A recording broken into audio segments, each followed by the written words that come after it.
Hey guys, what up? It's Dan here, aka Hoop Sneakers, and today I just wanted to talk to you guys about my top 3 performance basketball picks for the 2017-2018 NBA season.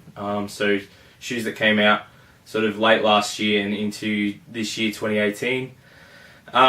So these are just the top 3 sneakers in my personal opinion, of course. So I might want something different out of a performance basketball shoe that someone else does. Like, for me personally, I'm a little bit bigger dude, and I'm a little bit older, so cushion for me is really important, so I can play, and I'm not, hurting on my feet, my knees, my back and stuff, so my shoes need to have a lot of cushioning for me personally. And also, the other really important thing for me is support.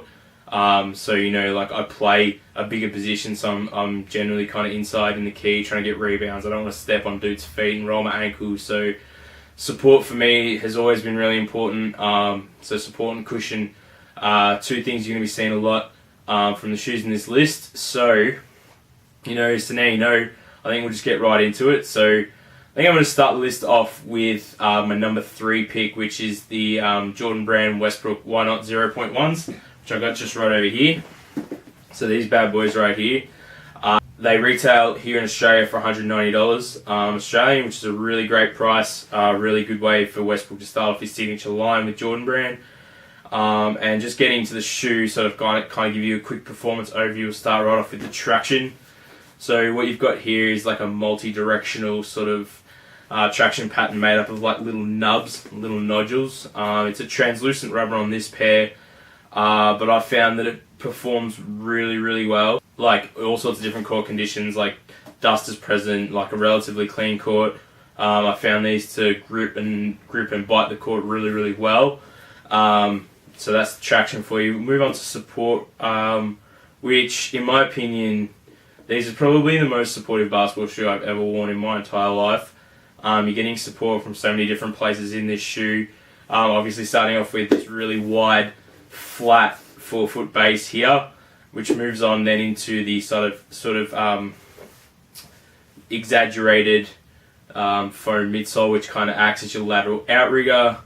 Then you've got your really pronounced foam sort of midsole extension that acts as your external heel counter. You've got some really thick padding in the ankle and Achilles area, which keeps your ankle really locked in and on the footbed. And then just to top it off, you've got a strap here, which just again pulls you into the back of the shoe and keeps you really well contained and really locked in. So I mean, overall, you're kind of getting a little bit of support features from almost every single part of the shoe. I mean, the cushion, I kind of skipped over that, but the cushion is a full-length zoom unit, which you can kind of see, but not too well in this colorway. So you got a full-length zoom unit, a file-on foam carrier. It feels really, really nice. Impact protection is really good, and yeah, I mean, you can feel it underfoot. It feels really nice. The materials on these, I probably think, are the weakest category of this shoe. So you've got this sort of like a synthetic nubuck kind of overlay in this colorway, which sits atop like just your basic circle knit mesh underneath. I mean, the materials are fine, like they're not bad or anything like that. It's just there's no sort of ventilation. Like what everyone says about this shoe is true. It's really hot. Like on the plus side though, it's really supportive material. It doesn't stretch out too much, even though it is fairly pliable and soft. It does break into your foot, but you don't stretch out of it too much. It's very supportive, so that's the plus side of a material like this. And yeah, going on to fit, you chuck these on. I think they fit true to size. I think they're wide footer friendly. I'm a wide footer. I went with my true size, it's just 11. I went with size 11. They fit my foot really well. You put them on, they feel like, your foot's meant to be in there, which is awesome. And yeah, definitely recommend going true to size. And I definitely think it's one of the best fitting sneakers out of the whole bunch that I'm going to talk about as well. So I mean, all the great things I've said about these, and they're only my 3rd spot on the list. It says a lot about what's come out this year, but I definitely recommend picking up a pair of the Why Not ones. if that's something that you're interested in. Like, it hits nearly every single category pretty much out of the park, or does a good job of it at least. They've just brought out the low top version, which isn't really a low. It's kind of just the same shoe without the strap, but if that's something that you like the look of aesthetically, or, you know, that interests you, they dropped the price by, you know, $10 US retail, which is good for us because it's the same stuff inside. So definitely go ahead, pick these up, pick up a pair if you're thinking about it. I highly recommend them. They've done a great job for me. So, with all that being said, we'll move on to number 2 on the list, which is, I'll just grab them right now. Cheers. Harden Volume 2. This is the first time I've owned Harden shoe. Obviously, it's only the second one he's had, so, you know, I didn't own the ones, so I haven't owned a Harden shoe before. With me putting this shoe on the list, you'll start to get an idea of a sense of theme on this list.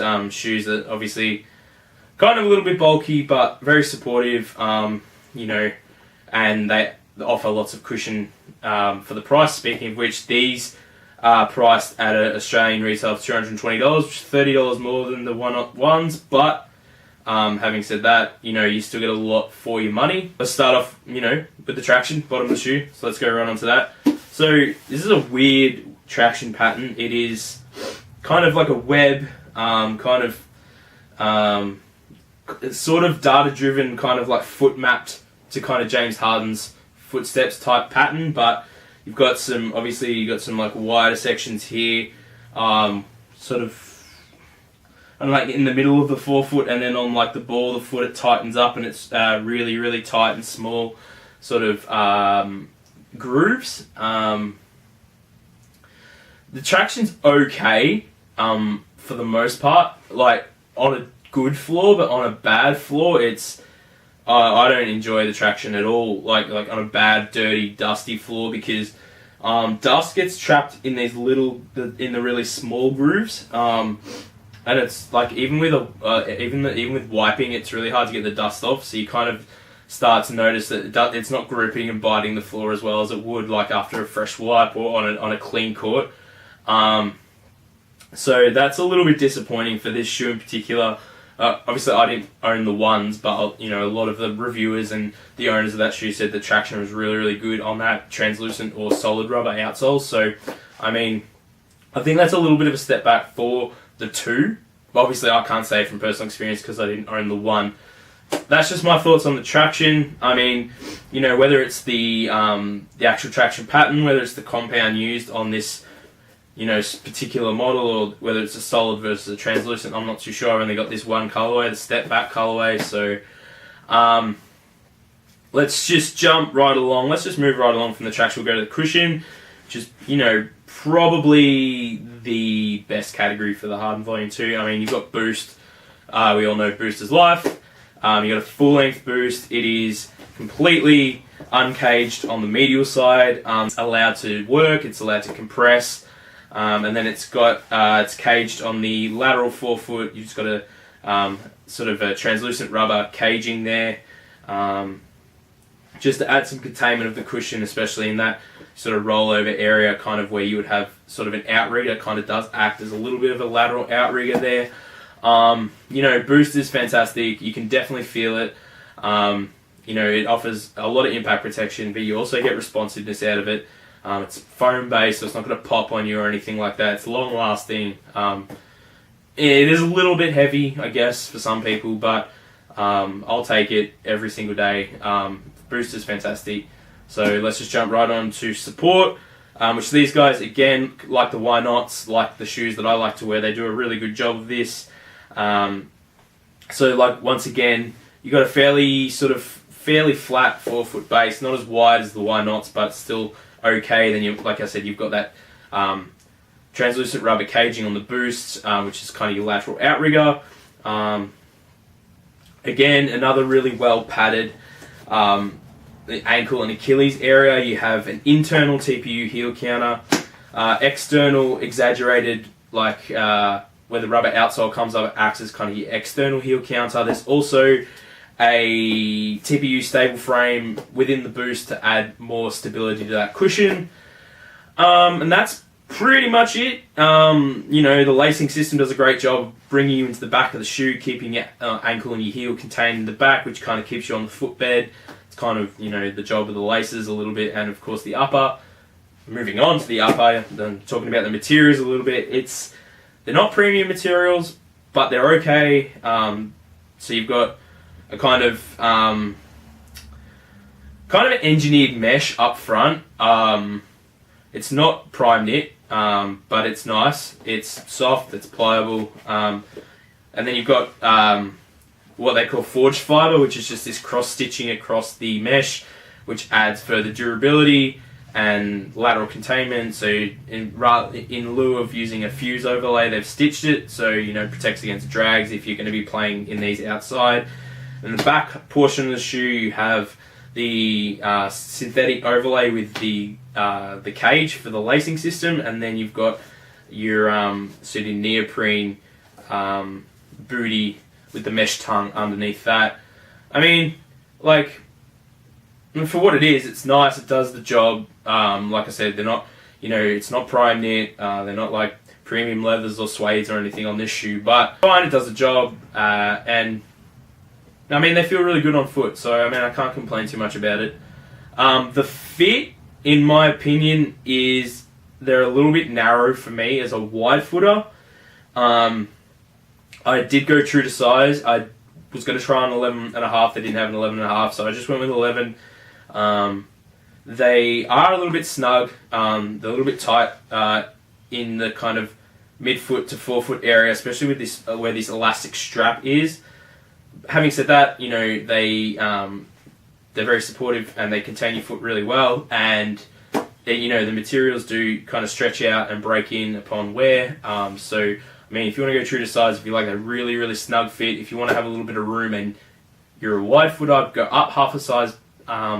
If you're a normal to narrow footer, true to size is probably fine. And that's just from my experience. I think that's everything for Hard Volume 2. Once again, highly recommend the shoe. Really good performer. Just watch out if you play on an absolutely like despicable floor, and it's dirty, doesn't get swept, doesn't get wiped, doesn't get washed, all that stuff, because the traction will, or potentially will slide out if you get a lot of dust build-up and you don't wipe frequently. So, alright, let's go on to number one. Number one shoe, in my opinion, the shoe I want to play in the most, that's, for me, the Nike Kyrie 4. So, I mean, I've seen this shoe on a lot of people's lists as one of the top performers of this year, of 2018. And I mean, I tend to agree with them. Aesthetically, I liked these as soon as they kind of leaked, or as soon as they kind of were like announced. I'd never owned a Kyrie sneaker before, but I really like these ones. So I went ahead and I ordered a pair, and just based on reviews of the 1, the 2, and the 3, you know, obviously I'd heard a lot about the cushion being basically lackluster to non-existent. So I was a little bit worried about the cushion on these. And also, I heard they kind of ran small, so when I ordered these, I went up half size. I ordered 11.5 for two reasons. One, because I'm a wide footer, so I wanted that extra room in the forefoot, and two, I wanted to add an aftermarket insole to kind of add that extra cushion. So I did that. I picked them up in an 11.5, added an insole. They fit me perfectly, no dead space in the toe. They were wide enough for me, so I'm really glad I went up half a size. Definitely recommend going up half a size in the Kyrie 4s. Nike went ahead and used Cushlon in these rather than a straight Phylon, pardon me. So you've got Cushlon carry, have zoom in the heel, which is really, I can feel it really nicely underfoot. Like once I broke them in, I got a nice little bounce and compression from the heel. It's good to have that in the heel. You know, you might not think that you really, you know, need cushion in the heel, but definitely, I think it helps when you're rebounding and doing a lot of like jumping and contesting shots and stuff like that. So I think it's really beneficial to have a lot of cushion in the heel, just for impact protection. You don't think about it, but you definitely notice it if it's not there. And then the forefoot feels nice enough, but what I was able to do is, I did buy an insole, but then what I was able to actually do is picked up a pair of Chuck Taylor All-Stars, and they had the Nike Lunarlon insole, and So I chucked that in my Kyries, and that just kind of took them to like a whole nother level. So I've got like Lunarlon on top of Zoom and Cushlon. It feels amazing. It feels so nice underfoot. Feels good on the court. I could play in these, for a long period of time, and they still feel really nice. So I mean, that kind of gives them a little bit of an unfair advantage. I guess I added something that they don't retail with, but for me, it works really, really well. Obviously, because I went up half a size, I was able to accommodate that insole. But let's move on. We talked about enough about the cushion. I'll go back to the traction because we kind of skipped over that. So, these guys feature, I guess, a modified herringbone traction pattern. Their grooves are really wide and deep, and they're like spaced apart, so dust doesn't really cause much of an issue in these guys because the grooves are so deep and wide. You just quick wipe, you're good to go. They do require break-in. There's these tiny little dots on the pattern that once you wear those off and that pattern actually smooths out, they become heaps grippier, real squeaky. I've found them to be good traction on almost any surface. So definitely they do require some break-in on the traction because they can slip out and slide out when you first get them because they've kind of got that factory, I guess, finish across the rubber, which is kind of slippery, a little bit slippery. But once you wear that off from break-in the traction, it works really well. So we've talked about the cushion, so let's jump right on to let's talk about the materials, because this is something else I really liked about this shoe. So, I mean, you've got your kind of new age and the modern materials up front. You've got just like an engineered mesh up front, which offers, it offers a little flexibility. It's pliable, breathability. But then up back in this colorway, which is like the first colorway that came out, I don't know what it's called. I just call it the release colorway. But in the back, you've got this really nice suede in the back half of the shoe. You've also got a suede toe cap just for added durability against toe drags and things like that. It's a really nice material. It feels really good.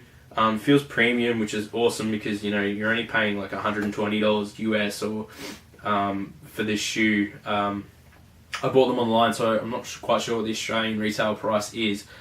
I think they're $180 for the Kyrie. So they come in at this cheapest shoe on this list. You got some, nice suede here. It's not and then you've got some other sort of premium hits with kind of like the synthetic leather on the heel, and some on the tongue as well. So I really like the materials on this shoe.